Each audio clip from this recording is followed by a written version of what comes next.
Olá, olá, bem-vindos a mais um episódio do nosso podcast Reviva a Mulher. Aqui a gente fala sobre saúde da mulher e te lembra de resgatar o seu prazer em viver em todas as fases da sua vida. E para me ajudar a fazer isso, hoje eu estou aqui com minha convidada, a médica ginecologista amiga musa, doutora Milena Brandão. E hoje a gente vai tocar um tema super importante, que é contracepção feminina. E esclarecer as dúvidas em torno de tantas opções e de tantas mudanças do que faz bem, do que não faz bem, o que é melhor para você, né? E hoje a gente vai tirar essa dúvida. Então fica aqui com a gente, chama as amigas e vamos bater esse papo aqui. Obrigada, Mi, por estar aqui mais uma vez, aceitar o convite de me ajudar a desbravar esse mundo da saúde da mulher e tirar as dúvidas das mulheres e meninas hoje que ficam sempre com esse dilema, né? Do que é melhor fazer para mim. Eu que agradeço, Manu, por esse canal de comunicação, essa possibilidade de falar para mulheres, que é o meu objetivo, levar a educação em diversos temas relacionados à saúde feminina.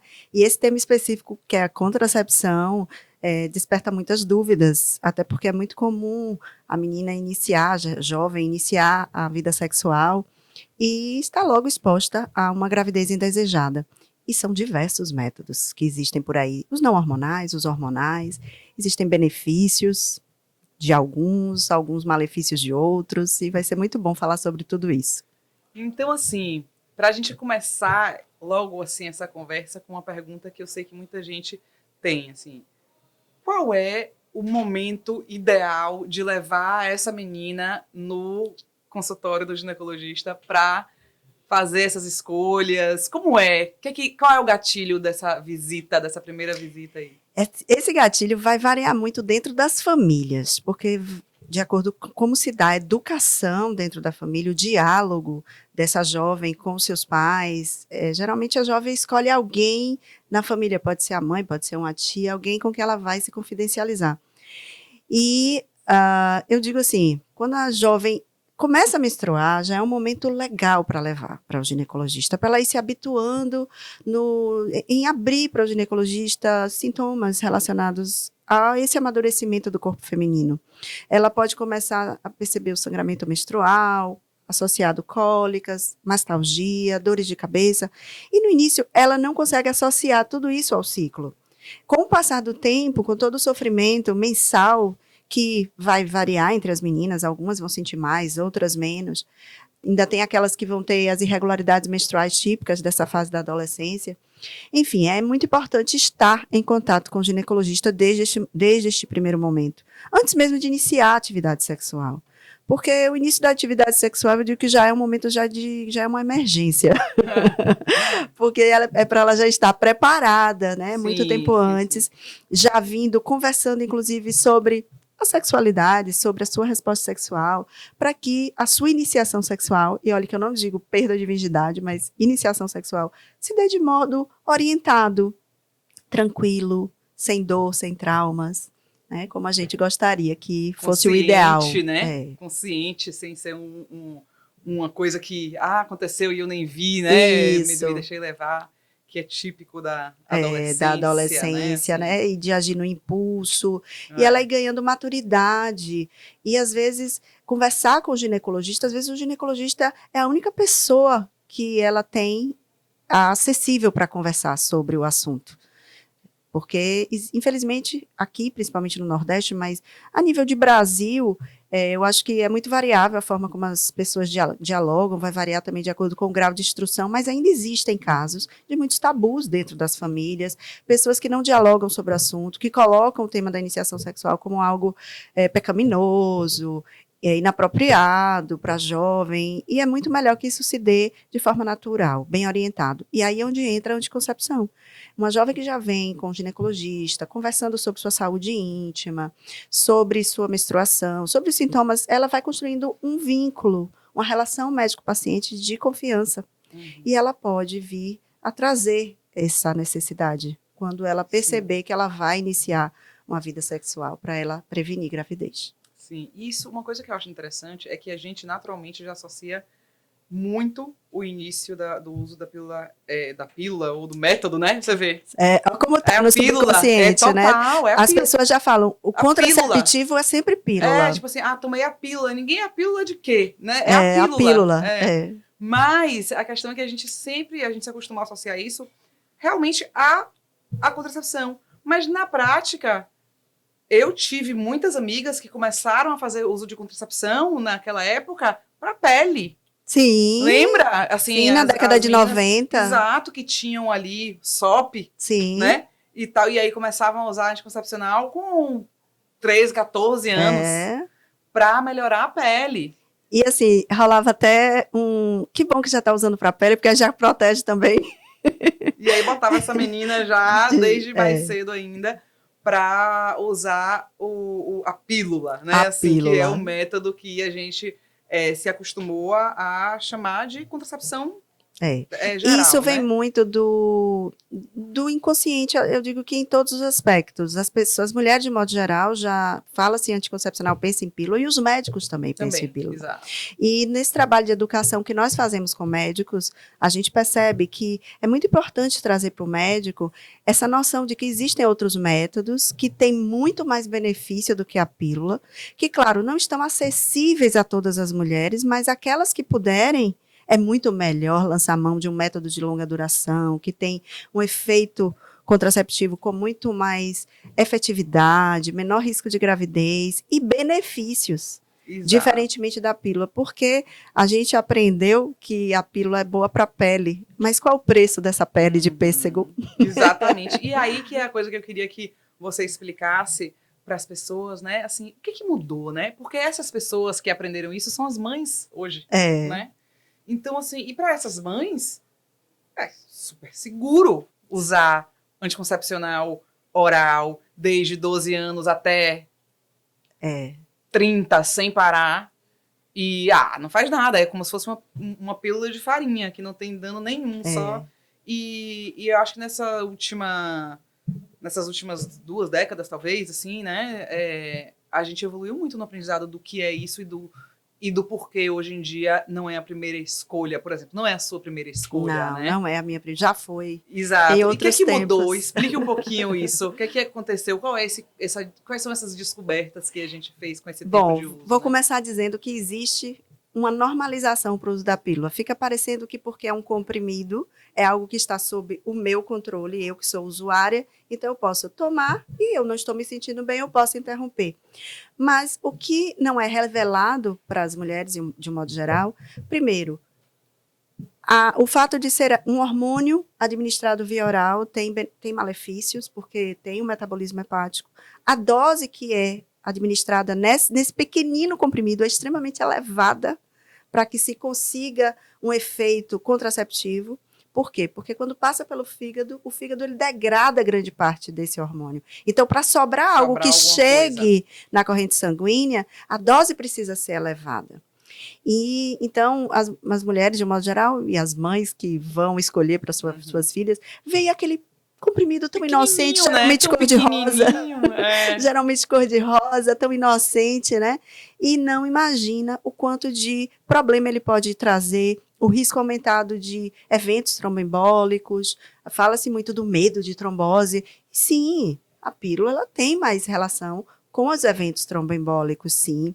E isso acaba ficando ali muito sem ser mencionado. Vez ou outra a gente escuta na mídia alguém que teve, né? Mas parece até que existe um movimento para que isso não seja muito comentado. Sim, sim. E nas últimas décadas, cresceu-se muita informação a respeito dos contraceptivos, métodos hormonais de longa duração, né? Que tem uma siglazinha chamada LARC, justamente se refere a esses métodos que eles duram muito tempo, a gente escolhe algum e a gente não precisa ter que ficar todo dia usando ou periodicamente usando.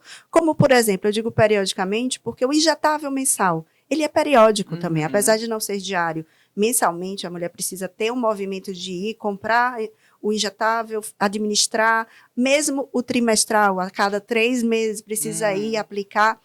E eu estou me referindo à longa duração, ao implante hormonal contraceptivo e o DIU, o DIU hormonal e o DIU também não hormonal também é considerado um método. E esses métodos, esses 3 que eu citei, eles têm as menores taxas de gravidez. Os índices são menores do que 1%. E por que isso acontece?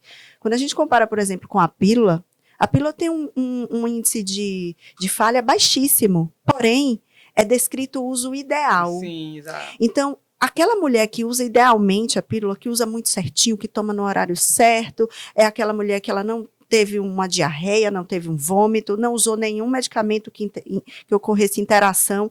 Isso é o uso ideal. Só que nós lidamos com mulheres da vida real. E as mulheres da vida real passam por situações que ela esquece de tomar. E agora com análogos de GLP-1. Pois é. Que ainda, né, interferem também na eficácia. Interfere também, né? Começa a usar esses medicamentos para emagrecer, esses novos medicamentos são excelentes, porém, interferem na absorção. E com isso, acaba diminuindo a eficácia do método contraceptivo. E elas ficam vulneráveis a uma gestação sem estarem ali esperando. E aí, o método de longa duração, ele já confere uma tranquilidade, uma estabilidade. Se for um implante hormonal, ele vai ali ter a sua durabilidade, pode ser que seja de 6 meses, de 1 ano, de 3 anos, ou um DIU, que recentemente saiu, novo tempo de duração do DIU de levonorgestrel, para durar até 8 anos de contracepção. Então, são avanços que aconteceram, e essa da duração do DIU é novinha em folha, foi agora em julho que saiu, e eu considerei isso realmente um avanço sensacional. Você colocar um DIU hormonal que diminui as cólicas, o sangramento, confere muito bem-estar e que ainda tem uma duração tão longa como essa. Então, são métodos consagrados, são métodos bem estudados e que estão aí disponíveis. Agora, precisa que o profissional de saúde converse com a mulher. E nos processos, nos nossos cursos, uma coisa que eu sempre falo para os médicos é que o método é a mulher que escolhe. Exato. Ela precisa gostar do método que você está oferecendo, primeiro. Segundo, ela precisa ter condição de usá-lo. Ela tem que ter um poder aquisitivo que suporte aquele uso.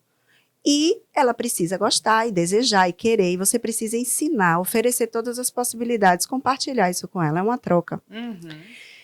E, claro, o médico perceber qual é o perfil dessa mulher. Porque tem mulheres que têm um perfil para usar determinado método A e outra paciente para usar método B. E ela, às vezes, não vai se adaptar a um método ou a outro. Por exemplo, uma mulher que tem tensão pré-menstrual. Ela pode ter tensão pré-menstrual de grau severo, todos os sintomas de irritabilidade, de ansiedade, de oscilação de humor, alteração do ritmo de sono, inchaço corporal, tudo isso acontecendo ali, iniciando 10, 15 dias antes da menstruação descer, uma mulher que ela sofre muito com aquilo. E olha que eu não estou nem citando os casos de disforia. Eu estou me referindo somente à tensão pré-menstrual mais severa. E essa mulher, ela, por exemplo, ela pode achar que ela vai se beneficiar em colocar um DIU hormonal, que ela não vai menstruar. E alguns médicos acham que o fato dela não menstruar, ela vai ficar livre desses sintomas. No entanto, os estudos mostram que 15% das mulheres que usam DIU hormonal ainda, ou melhor, 15% vai realmente parar de ovular. Ou seja, 85% vai continuar ovulando e, portanto, continuar tendo os sintomas pré-menstruais. Logo, um DIU hormonal não é um método interessante para essa mulher. É aí onde o médico precisa direcionar a paciente e deixá-la muito ciente dos benefícios que ela pode ter com determinada escolha terapêutica. Para essa paciente é muito melhor um implante hormonal que vai, de fato, bloquear a ovulação e que vai conferir um benefício muito mais global para ela.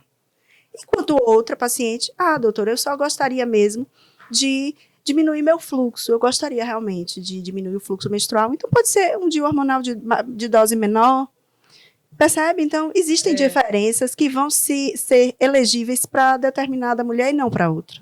Existe uma dificuldade no entendimento dessa contracepção que as pessoas, às vezes, elas acham assim que fez a contracepção, bloqueou a ovulação, com certeza. E a gente sabe que não. E aí isso é um erro de conceito, assim, em relação, principalmente aos anticoncepcionais, como o DIU, que eu vejo que às vezes as pessoas têm um pouco de dificuldade de entender. Não, mas todo contraceptivo é igual, né? Faz a mesma coisa, o que muda é só a via. E não é bem assim, né? Então, como é que funciona essa contracepção quando você não bloqueou a ovulação? Vai depender do tipo de método que vai ser escolhido. Então, por exemplo, os métodos não hormonais, todos eles não bloqueiam a ovulação. Então, desde o preservativo masculino, feminino, DIU não hormonal, seja ele cobre ou prata, ele não bloqueia a ovulação. Então, a mulher ela vai colocar um DIU, por exemplo, não hormonal, e ela vai continuar com o seu ciclo, como ele é realmente, do jeito que é, e até pior. Porque pode vir a ter um fluxo mais acentuado, mais cólicas, aumento no número de dias de sangramento. E isso precisa também ser informado para essa paciente. É muito bom a gente falar sobre isso, porque teve uma época que tinha, eu vou dizer que era uma moda, de usar, tudo tinha que ser DIU de cobre, para todo mundo, sem hormônio, porque eu quero meu corpo leve, clean, livre, clean, sem hormônio, como se o hormônio ele fosse um problema. Exato. Sendo que todas nós temos hormônios circulando no nosso corpo, né, em todas as fases da nossa vida, até no período climatérico eles estão ali, mas em menor quantidade, e a gente repõe, vai lá e repõe. Então, os DIUs, esses DIUs de metal, que são os DIUs não hormonais, eles têm também um público que pode se beneficiar deles, mas não é para todo mundo. Não é para todo mundo. E isso é muito importante que seja ensinado às mulheres, porque uma mulher que ela tem um conhecimento sobre os diversos métodos, ela consegue, ninguém conhece ela melhor do que ela mesma. Ela consegue perceber qual daqueles ela vai se identificar mais. E outra, a depender da fase da vida dela, as escolhas dela também serão diferentes. Exato. Então, às vezes, é uma mulher que está ali, ela está na fase de adulto jovem, período de faculdade, ela pode vir até a se beneficiar, sei lá, de uma pílula. É o que ela pode pagar naquele momento, consegue trazer um bom equilíbrio do ciclo, melhora a cólica que ela estava sentindo, diminui o fluxo. E aí, até por ela ser jovem, às vezes o impacto na libido não chega a ser um impacto tão perceptível, ela está naquela fase de descobertas, né? Então o mundo é mais excitante. Né? O mundo em si, as descobertas são mais excitantes, ela tem mais energia. Porém, para essa mesma mulher, vamos imaginar ela após um relacionamento, uma união estável, com 3 filhos, como é que ela vai se comportar se ela continuar usando pílula? Será que vai ser realmente o melhor método? Provavelmente não. Provavelmente não, exatamente. E é aí onde a gente, como ginecologista, a gente precisa ajudá-la a direcionar para que ela vá tendo as melhores escolhas e os melhores resultados em diferentes fases da vida dela. É importante que cada método vai mudar de acordo com a fase da vida dela. As escolhas da vida dela vão ser diferentes e tem que ser, né? Porque as demandas são diferentes, a energia é diferente, o poder aquisitivo é diferente, né? Então, assim... O corpo dela é diferente à medida que os anos passam. É diferente. E a grande vantagem da gente estar em um ambiente ou com um médico, com um profissional que entende de hormônio, é saber isso. É saber que a mulher muda. Né? A mulher muda no mesmo mês. Exatamente. Imagine se não vai mudar na mesma... na vida inteira. Assim, né? Você não é refém do que você sempre fez. Você vai ali e vai mudando. E ter esse entendimento do que o método faz. O método é não hormonal, quer dizer que ele é melhor. Mas, poxa, como é que ele funciona? Né? Por que ele faz a contracepção ali? Ele cria um ambiente inóspito ali, né? Para que a fecundação, né, não ocorra. Para que... Como é esse ambiente inóspito, né? Assim, fica ali mesmo, aquela inflamação que é gerada é só ali, né? Inflama o quê, exatamente? Então, quando a gente para entender como funciona cada método desse, né? E é muito mais fácil você encaixar isso com a sua vida. Ou com a vida de sua filha, por exemplo, né? E entender que tudo tem que andar junto e continuar em movimento.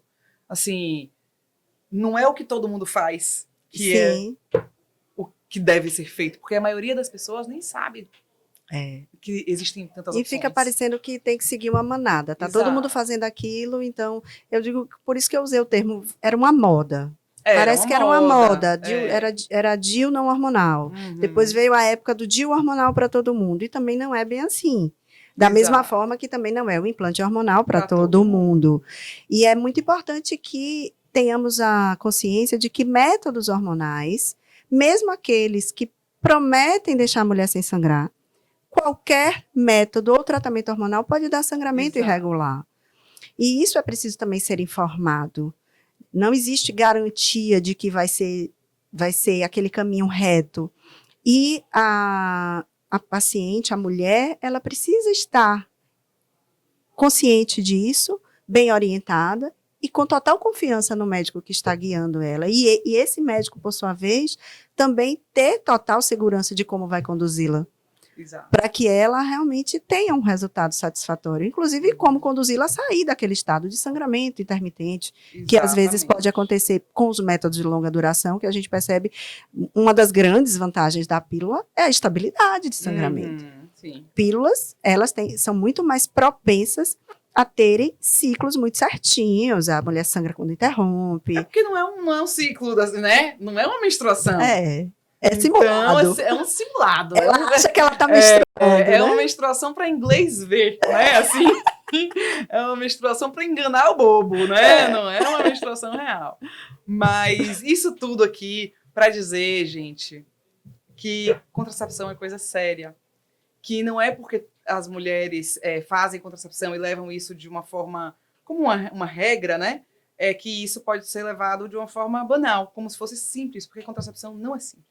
Então, para vocês que estão aqui ouvindo, eu quero convidá-las e convidá-los, homens que também estão ouvindo, que, né, que tenham cada vez mais homens se importando com a saúde das mulheres também, mas convidá-los a conversar com a sua ginecologista, seja na fase que estiver na sua vida, reveja o seu método, veja se é isso mesmo se isso combina com a fase da sua vida agora, se você está realmente bem com esse método, não tenha medo de mudar, procure um ginecologista, um profissional capacitado para te entender e para combinar a fase da sua vida com o método adequado para essa fase agora e te dar o prazer em viver que você merece nessa fase e em todas as outras. E aí eu quero aproveitar para agradecer a doutora Milena de estar aqui, de bater esse papo rápido. A gente vai ter que fazer outros, porque você vê, né, que é um assunto que é gostoso de falar e que tem muita coisa. Mas queria encerrar aqui agora esse bate-papo com uma mensagem sua para essas pessoas que estão nos assistindo. E obrigada por estar aqui com a gente. Obrigada, Manu. Obrigada a todas as mulheres que estão aí ouvindo esse podcast. Que toda essa conversa traga para você um empoderamento em termos de conhecimento, em termos de você se conhecer mais, de você ter mais condição de buscar um caminho, seja buscando um profissional de saúde, seja dialogando mais com o seu médico sobre os diversos métodos e não se paralise, porque às vezes você está aí usando algo por conta própria ou porque amigo usou e você está indo pelo mesmo caminho e você pode estar percebendo que sua saúde não está bem, você se sente com uma energia mais baixa, mais indisposta, com a libido caindo, ganhando peso. Então procure outras formas de você se proteger de gravidez, de você estar assegurada mesmo de que você pode ter sua relação sexual, você pode desfrutar de momentos prazerosos na sua intimidade com o seu parceiro, sem essa preocupação de engravidar, que eu acho que a liberdade feminina, que começou lá na década de 60, com as primeiras pílulas contraceptivas, visavam isso. E traziam muito esse conceito de liberdade. Então, liberdade não é você fazer o que todo mundo faz, como a Manu falou, não é usar o que a amiga usa, mas sim você encontrar o que é o melhor para você. E esse é o meu desejo, de fato, que com essa mensagem de hoje você esteja mais cheia de informações para buscar esses caminhos. Muito bom, muito bom. Obrigada, Mi. E assistam, mandem esse episódio para as amigas, para todo mundo entender cada vez mais da saúde feminina. Obrigada por estar aqui com a gente e nos vemos no próximo episódio.